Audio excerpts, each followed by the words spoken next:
warahmatullahi wabarakatuh.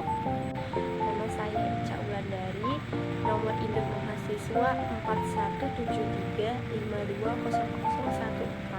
Saya di sini akan mempresentasikan judul saya, yaitu Studi Keanekaragaman Lichen sebagai Bioindikator Pencemaran Udara di Kawasan Industri Medan dan Taman Marga Satwa Medan Zoo.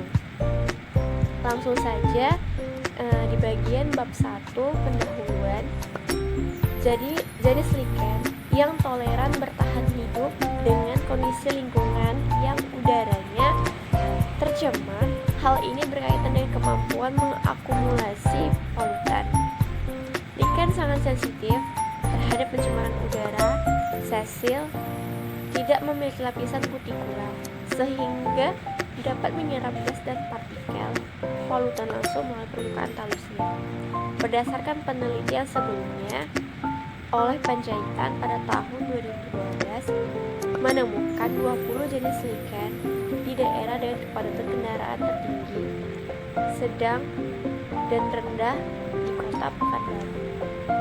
Lanjut mengenai identifikasi masalah, yaitu dalam penelitian ini mengenai keberadaan lichen sebagai bioindikator pencemaran udara yang terdapat di kawasan industri Medan dan Taman Marga Satwa Medan Zoo. Lanjut lagi batasan masalah. Permasalahan yang terdapat pada penelitian ini dibatasi hanya pada kajian keanekaragaman jenis lichen di kawasan industri Medan dan Taman Marga Satwa Medan Zoo. Adapun rumusan masalah pada penelitian ini, yang pertama, bagaimana keanekaragaman lichen di kawasan industri Medan dan Taman Marga Satwa Medan Zoo. Kedua, bagaimanakah indeks keanekaragaman lichen yang berada di kawasan industri Medan dan Taman Marga Satwa Medan Zoo. Tiga, bagaimana pola distribusi lichen di kawasan industri Medan dan Taman Marga Satwa Medan Zoo.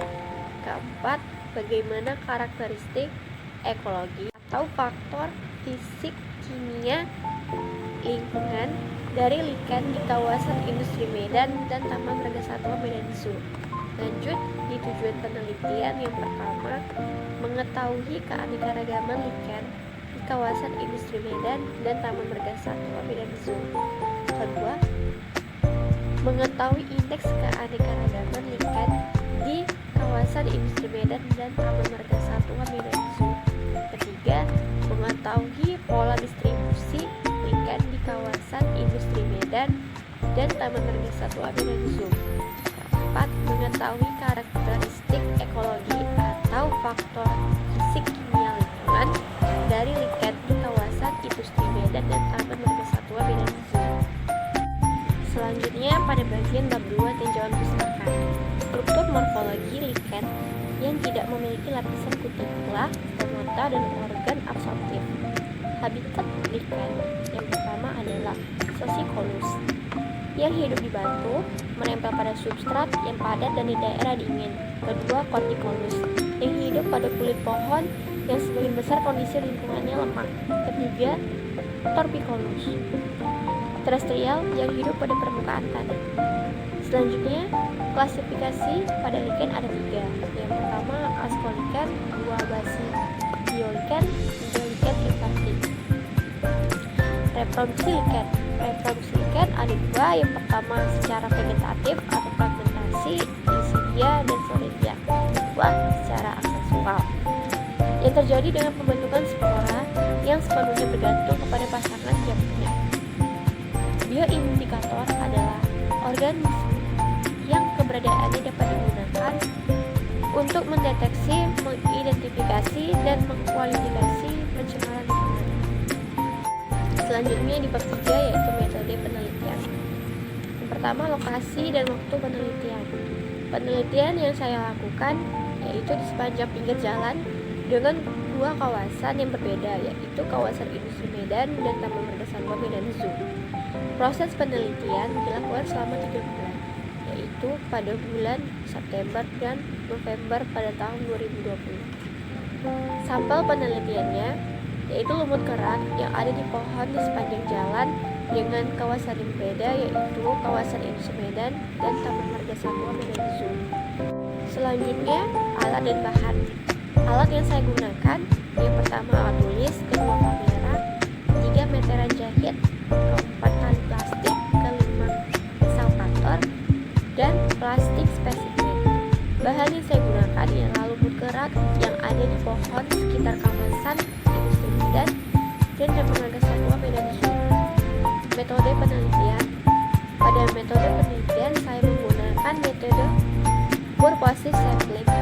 Ada terdapat dua variabel, yaitu lumut kerak A1 dan lumut kerak A2, dan variabel bebas yaitu data pengukuran diameter dan frekuensi lumut kerak.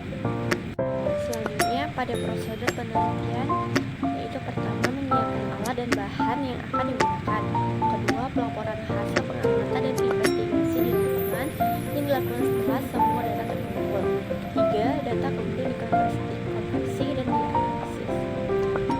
Selanjutnya analisis data.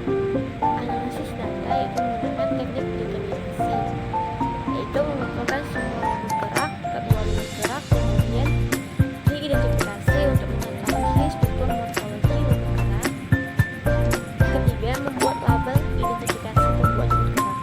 Adapun teknik analisis saya lakukan menggunakan rumus fungsional lumut kerak, yaitu rumusnya H sama dengan minus sigma P in PI, yaitu dengan keterangan H yaitu indeks keanekaragaman fungsionominal, PI indeks masing-masing jenis, NI jumlah individu jenis ke I, N jumlah total semua individu, sigma jumlah spesies individu.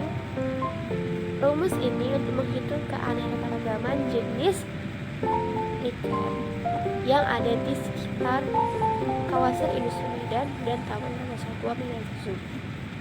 Assalamualaikum warahmatullahi wabarakatuh. Saya Firda Fahira akan bertanya kepada saudari Ica Wulandari.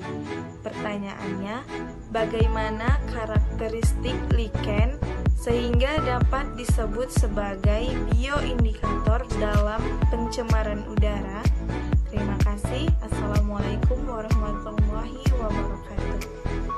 Baik, saya akan menjawab pertanyaan dari saudari Firda Fahira, di mana pertanyaannya bagaimana karakteristik lichen sehingga dapat disebut sebagai bioindikator dalam pencemaran udara.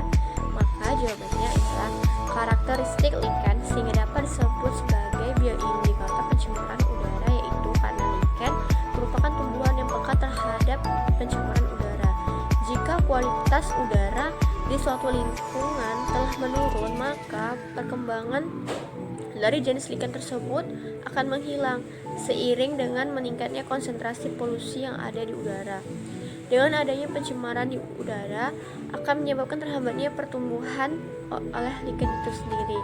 Lichen juga sangat bergantung pada kondisi atmosfer dalam perkembangannya. Polutan di udara yang terlarut di atmosfer juga mampu merusak lichen itu sendiri. Terima kasih. Sekian dari hasil presentasi saya. Lebih dan kurang saya mohon maaf. Wabillahi taufiq wal hidayah. Wassalamualaikum warahmatullahi wabarakatuh.